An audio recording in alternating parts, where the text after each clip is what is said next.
Still got lots of bottles to work on and clean, family. I hope you guys are having a good day. In the book of Proverbs, family, I want to talk about Proverbs chapter 12 a little bit deeper. I did a short on it, but I kept reading the whole chapter, and I came across 17 through 19. He that speaketh truth showeth forth righteousness, but a false witness deceit. There is that speaketh like piercings of a sword, but the tongue of the wise is health. The lip of truth shall be established forever, but a lying tongue is but for a moment. So, such a powerful verse. It reminds us, especially Proverbs 12:18, it reminds us the impact of our words, family, and what they can have on others. Have you ever been wounded by someone's thoughtless words? Think about the lasting effects that it can have on our emotions and our relationships. And on the other hand, have you experienced the comfort and peace that wise and kind words can bring? They have the power to mend hearts and to strengthen our connections with each other.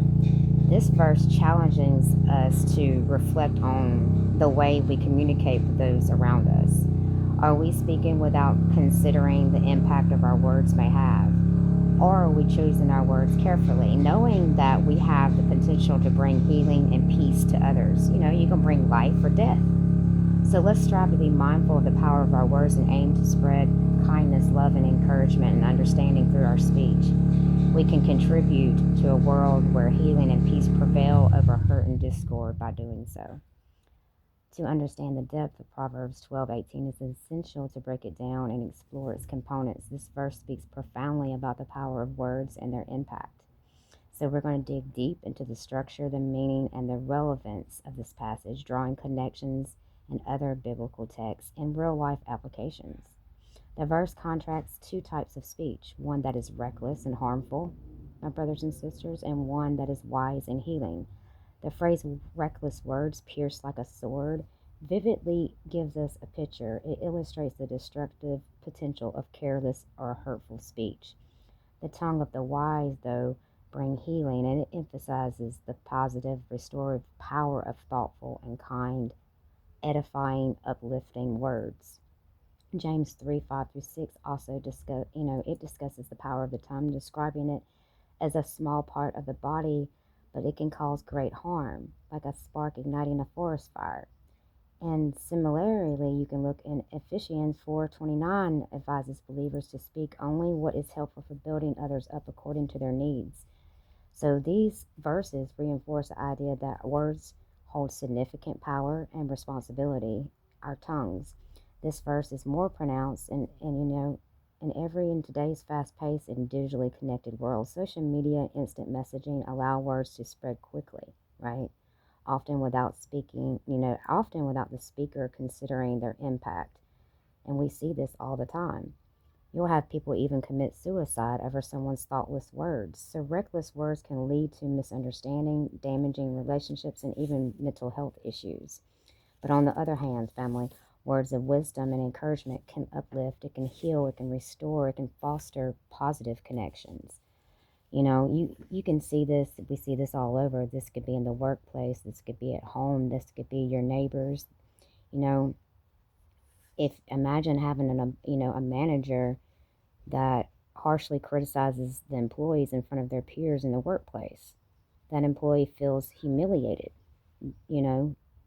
So that's not helping that employee do a better job or improve on their work. The employee would likely feel more respected and motivated if that boss or whoever was in charge of them helped with healing words, improvement, giving them encouragement. So Proverbs 12:18 teaches us to be mindful of our speech and how we talk. It encourages us to harness the words for good, fostering healing and understanding rather than causing harm to anyone. So let's remember the profound impact of our words and how we can navigate our daily interactions and strive to speak with wisdom and kindness. And sometimes you have to be, Jesus flipped tables. Sometimes you got to be stern and you got to be blunt. But there's a time and a place for that. The Holy Spirit will always guide you, and let the Holy Spirit alone guide you. So, how can we use our words today to bring healing and encouragement to those around us? We can use words to bring healing by speaking love and truth, wisdom, the truth of the gospel. When we choose our words carefully and speak with gentleness, we can bring comfort and healing to those who are hurting. We can uplift others and help them on their journey to healing by offering words of encouragement, support, love, and understanding. And I'm talking about unconditional love. I'm not talking about conditional love. But on the other hand, harsh words can cause damage and further pain.